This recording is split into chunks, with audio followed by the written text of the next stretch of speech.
दुनिया में आज इस्लाम, ईसाई और यहूदी धर्म को मानने वाले अरबों लोग हैं। आज इन तीनों की अपनी अलग पहचान है और अपनी अलग परंपराएं हैं। लेकिन अगर हम इतिहास में पीछे जाएं, तो ये तीनों विशाल समूह सिर्फ एक ही इंसान से शुरू होते हैं। इन सभी के वो एक ही साझा पूर्वज हैं, पैगंबर इब्राहिम, जिन्हें अब्राहम भी कहा जाता है। दुनिया की आज की राजनीति और धार्मिक इतिहास को समझने के लिए हमें इब्राहिम के इस एक फैमिली ट्री यानी उनके परिवार के पेड़ को समझना होगा। जो समूह आज हमें एक दूसरे से बिल्कुल अलग लगते हैं, वो असल में एक ही प्राचीन परिवार की अलग अलग शाखाएं हैं। चलिए इस पेड़ की पहली बड़ी शाखा की तरफ चलते हैं, जो शुरू होती है इब्राहिम के बेटे इसहाक से। ईसाई और यहूदी दोनों ही धर्मों को मानने वाले अपना इतिहास इसी शाखा यानी इसहाक से जोड़ते हैं। इसहाक के एक बेटे थे जिनका नाम था जेकब। इस प्राचीन हिब्रू टोरा स्क्रॉल में लिखा है कि जेकब को दूसरा नाम दिया गया था इज़राइल। आगे चलकर इज़राइल के 12 बेटे हुए। इन्हीं से वो 12 जनजातियां बनी जिनका इतिहास में बहुत जिक्र है।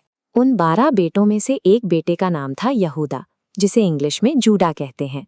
आगे चलकर इसी यहूदा की संतानों को यहूदी या जूस कहा जाने लगा।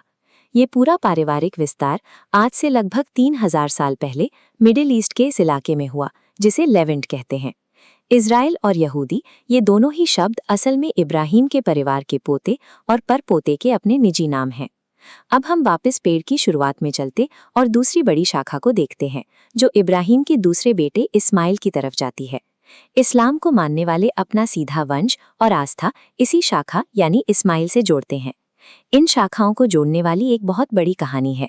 ईश्वर ने इब्राहिम के विश्वास को परखने के लिए उनसे बेटे का बलिदान मांगा।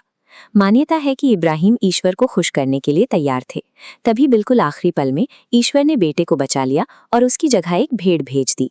ये एक प्राचीन अरबी पांडुलिपि यानी मैन्यूस्क्रिप्ट है। बाइबल के जेनेसिस के मुताबिक जिस बेटे को बचाया गया वो इसहाक थे, जबकि कुरान के मुताबिक वो बेटे इस्माइल थे।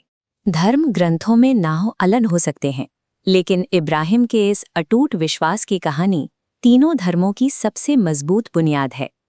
आज हजारों साल बाद ये एक छोटा सा फैमिली ट्री अरबों लोगों तक फैल चुका है।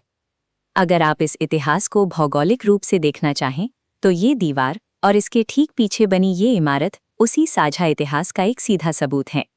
हजारों सालों के सफर में परंपराएं और ग्रंथ अलग अलग होते गए, लेकिन इन सब की शुरुआत की लकीर बिल्कुल एक ही है। जब हम पीछे हटकर पूरी तस्वीर देखते हैं, तो एक बात साफ हो जाती है। आज की दुनिया में मान्यताएं कितनी भी अलग क्यों ना हो, उनकी जड़ें एक ही प्राचीन परिवार से जुड़ी हैं। क्या आपको दुनिया के इस सबसे बड़े फैमिली ट्री के बारे में ये बात पता थी? हमें कमेंट्स में ज़रूर बताएं।